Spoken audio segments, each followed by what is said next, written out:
Olá, está começando o Pauta Aberta desta quarta-feira. Hoje é 14 de julho. Eu trago a partir de agora as informações do Departamento de Jornalismo da TV Evangelizar. Confira os destaques de hoje. O Papa Francisco recebeu alta hoje, 10 dias depois de passar por uma cirurgia no intestino.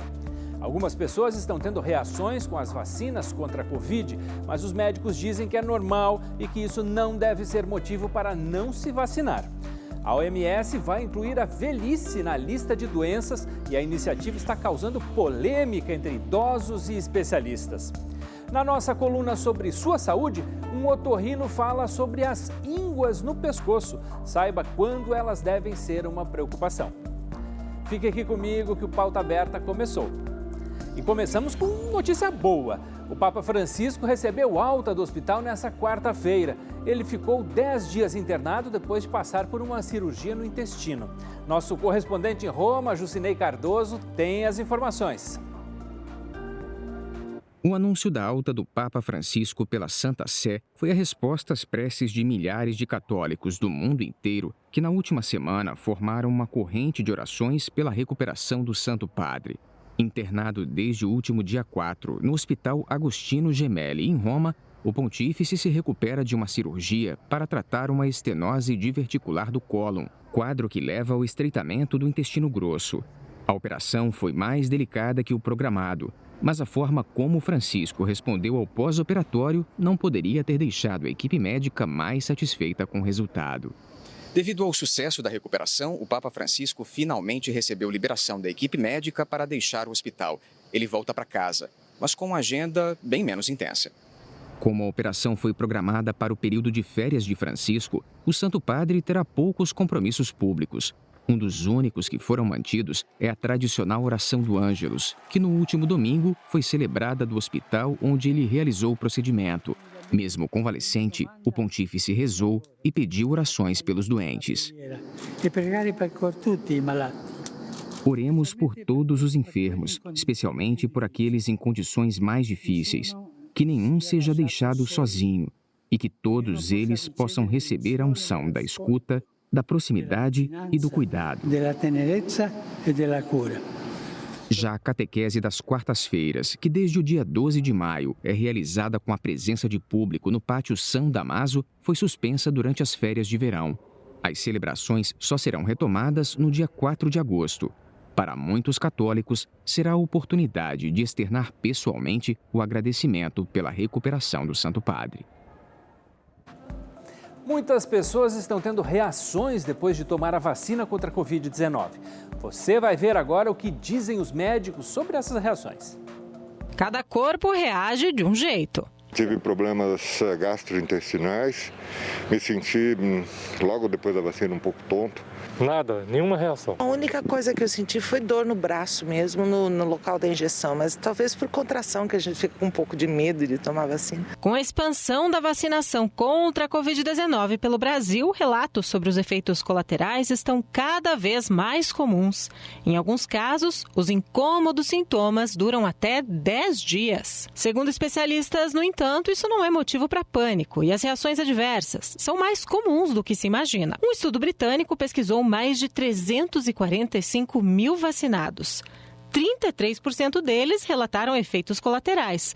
O principal deles, a dor no braço, onde a dose é aplicada, que permaneceu por alguns dias em 58% dos que foram imunizados com a vacina da AstraZeneca. Pela tecnologia, que ela funciona, a AstraZeneca tem notado bastante, Eu particularmente tomei na primeira dose, nem dor no braço senti, Então é bem particular, a gente não pode estigmatizar uma vacina, mas a AstraZeneca, pela sua tecnologia, é comum que ela dê mais reações.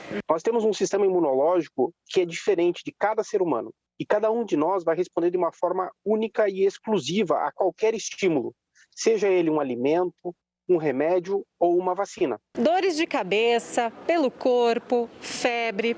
Os efeitos colaterais da vacina são os sinais de que o corpo está se preparando para enfrentar o vírus. Mas os especialistas alertam.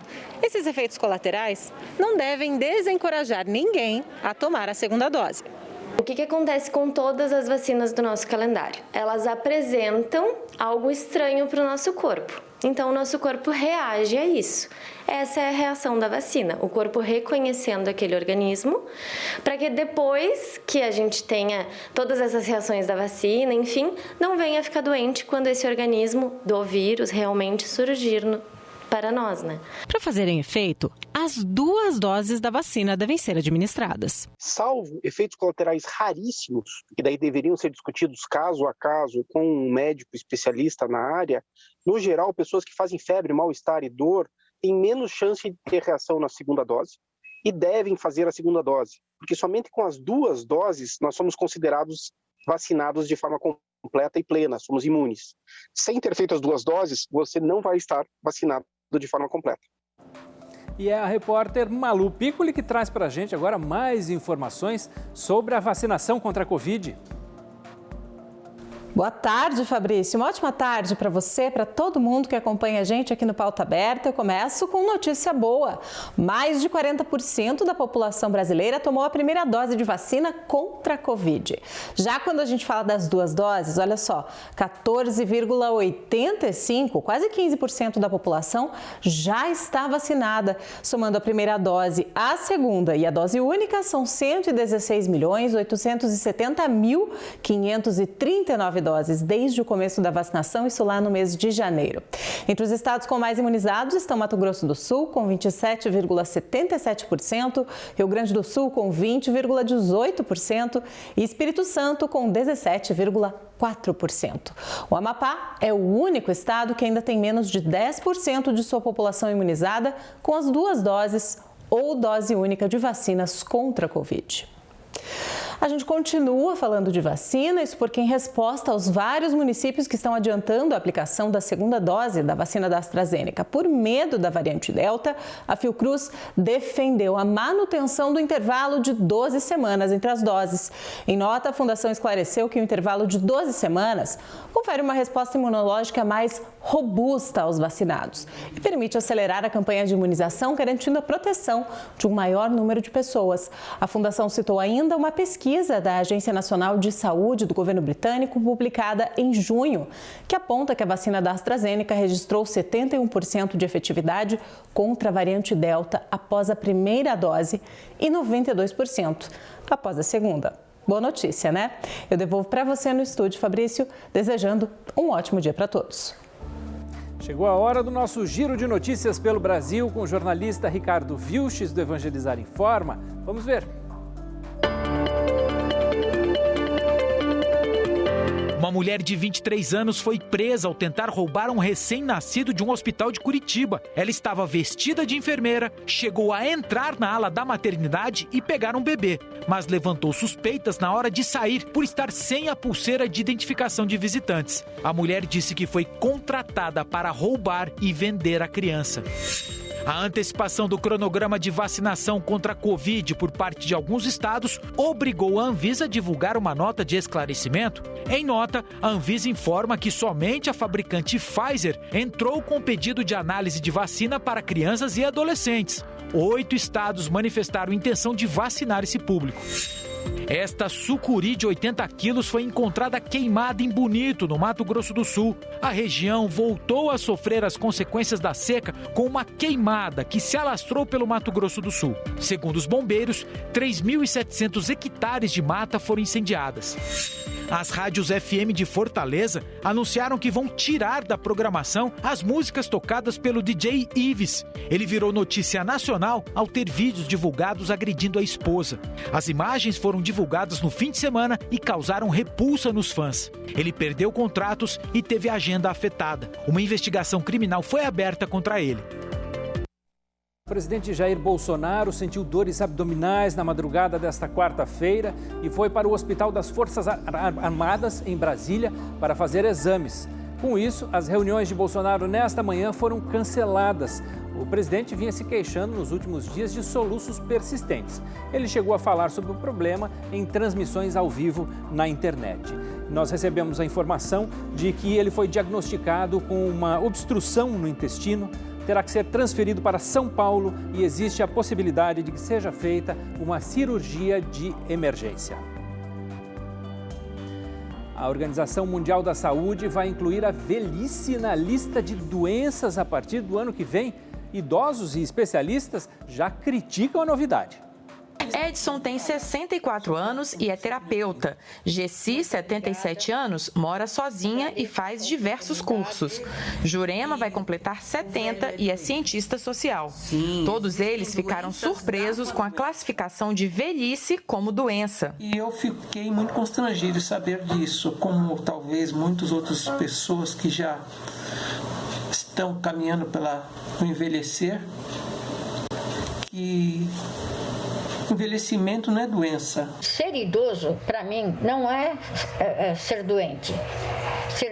Ser idoso é ter a graça de alcançar até onde eu cheguei. Aceitar que a velhice é uma doença é ir contra a própria ciência. No dia 1º de janeiro de 2022, entrará em vigor a nova edição da CID, Classificação Estatística Internacional de Doenças e Problemas Relacionados à Saúde. Nesse documento, a Organização Mundial da Saúde decidiu incluir um código específico para a velhice.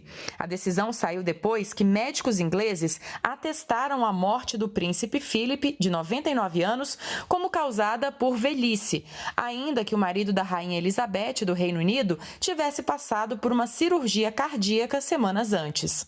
A Organização Mundial da Saúde sustenta que a inclusão da velhice na CID tem o objetivo de criar um código que possa ser usado caso essa seja a única razão da morte declarada em um atestado de óbito.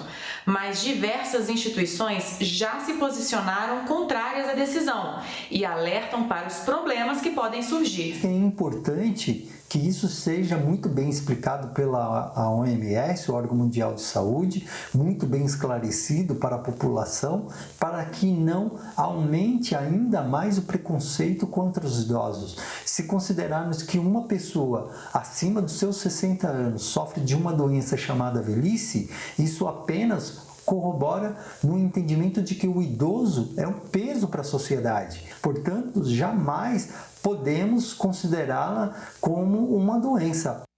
Vamos ver agora como está o clima em todo o Brasil na nossa previsão do tempo.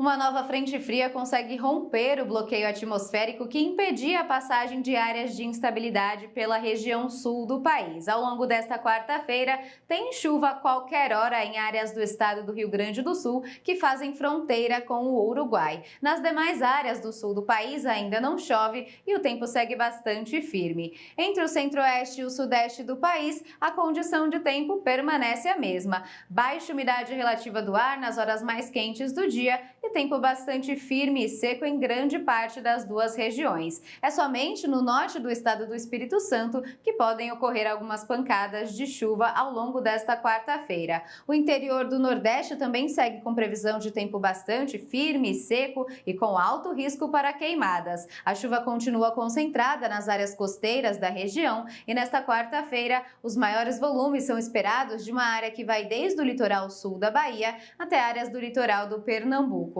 Na região norte do país, são somente os estados do Tocantins e de Rondônia que têm previsão de tempo firme. Nas demais áreas podem ocorrer pancadas de chuva, com os maiores volumes esperados para o estado de Roraima. Em relação aos índices ultravioleta, em grande parte do país, esses índices estão muito altos para a saúde humana, principalmente sobre áreas do estado do Mato Grosso, Tocantins, boa parte também do interior nordestino. É somente na região sul que os níveis estão ok para a saúde humana ao longo dos próximos dias. Em relação às temperaturas, a máxima no Rio de Janeiro chega aos 30 graus na tarde desta quarta-feira. Em Porto Alegre, o dia começa com 16 e a máxima é de 24 graus. Em Cuiabá, a mínima de 17 e calorão de 36 graus à tarde. Aconteceu hoje cedo em Curitiba uma celebração de ação de graças pelos 35 anos da Guarda Municipal. A repórter Fabiana Vantucci esteve lá e conta como foi. Em julho de 1986, teve início uma história de dedicação à segurança dos curitibanos com a criação da Guarda Municipal. Para celebrar a data, a Prefeitura da capital tem promovido uma série de homenagens neste mês. Uma delas foi a celebração em ação de graças aos 35 anos da corporação, realizada na paróquia Divino Espírito Santo. Várias autoridades acompanharam a homenagem, entre elas o prefeito e o vice-prefeito de Curitiba. A cidade estima a Guarda Municipal e agradece o trabalho de todas as gerações que preencheram os postos dessa corporação tão importante. Eles merecem. Hoje é um dia especial e uma missa em celebração é muito bom e nos honra muito na cidade de Curitiba. E eu, particularmente, tenho um carinho muito grande pela Guarda Municipal.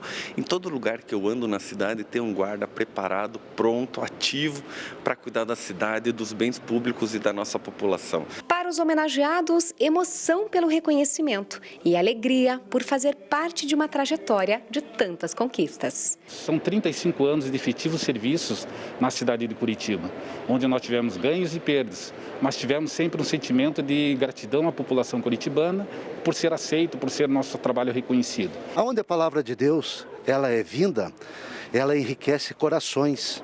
E no nosso trabalho como guardas municipais, o nosso trabalho onde que se envolve segurança, nós pedimos a Deus que nos louve e nos guarde de todo perigo. Que perigo que é esse?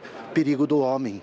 Por muitas vezes, o homem com a sua violência nos traz estresse, nos traz desgraças e através da evangelização, através da palavra de Deus, isto nos conforta.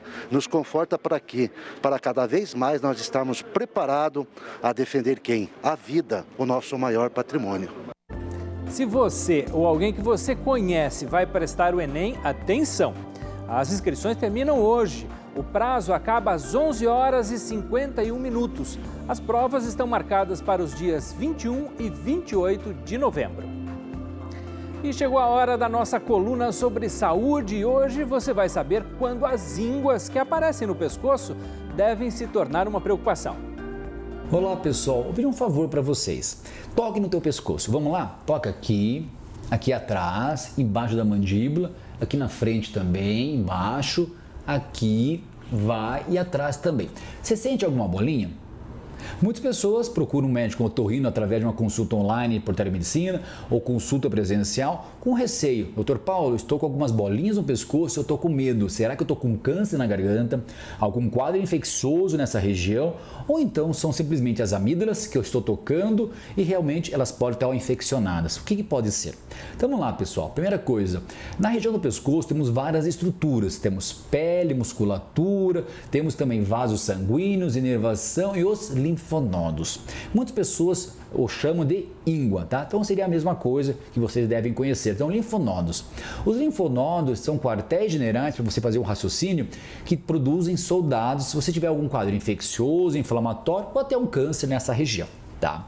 Então, se eles estiverem aumentados, alguma coisa pode estar acontecendo. Então, é importante você procurar quem? Médicos que avaliam essa região e o dentista também. Então, pode ser um clínico geral, ou pode ser especificamente um otorrino, ou um cirurgião de cabeça e pescoço. E um dentista seria interessante também, porque toda essa região pode estar envolvida o quê? Os lábios, a gengiva, o dente, a língua, a região de trás da garganta, a região nasal também pode estar envolvida e aumentar nessa região os linfonodos. É importante ser na consulta presencial que esse médico vai avaliar toda essa região que eu falei para você, que possa ter alguma ferida, alguma afta, algum machucado, um trauma ou um quadro infeccioso ou até um câncer.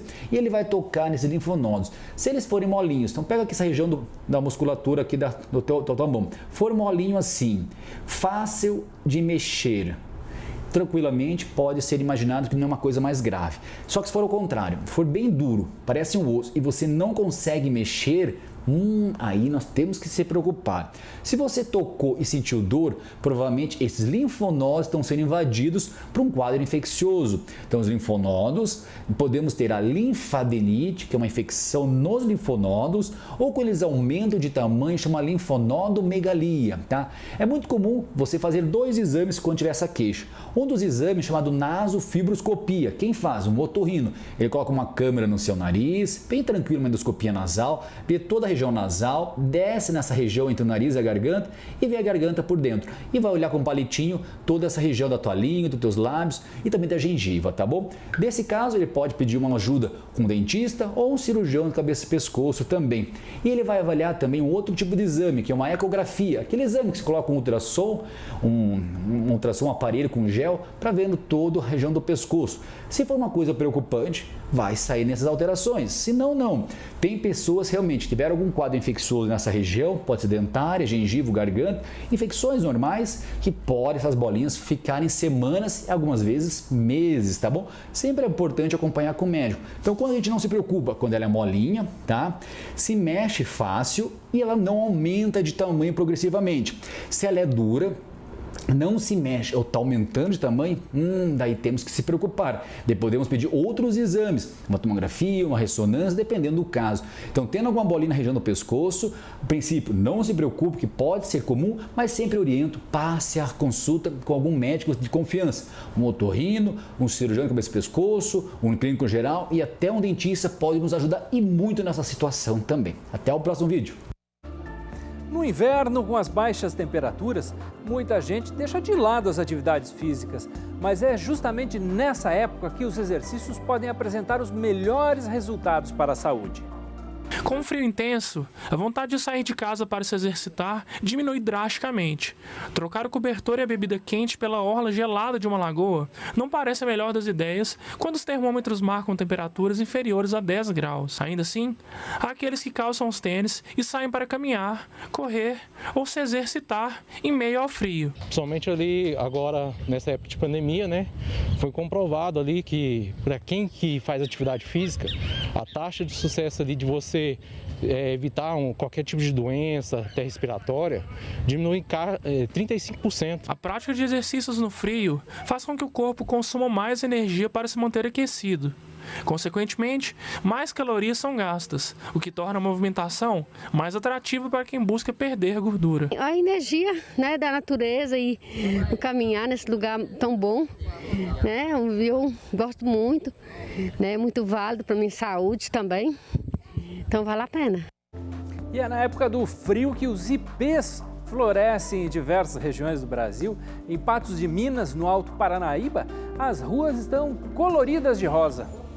Eles são rosas e deixam os 4 cantos de Patos de Minas ainda mais bonitos. É nesta época do ano que eles florescem. Predomina no cerrado, né? Existem mais de 28 espécies de ipês, né, da família das bigonáceas. O clima é fator fundamental para uma boa florada, tendo sua flor simbologia nacional. O ipê, então, ele é uma planta que ela pode ser utilizada para fins ornamentais, pode ser uma planta, né, das cidades, né, da arborização urbana. E a flor do ipê, ela é a flor símbolo nacional, né, uma flor bonita. A madeira do ipê já foi bastante utilizada, né, no entanto, vale ressaltar que é uma planta que ela é protegida por lei federal, então ela não pode ser suprimida, a menos que haja algum tipo de autorização.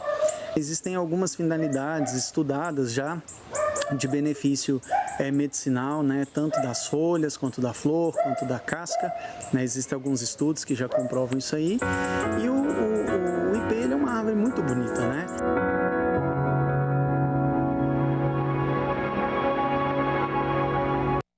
Pauta Aberta dessa quarta-feira está terminando.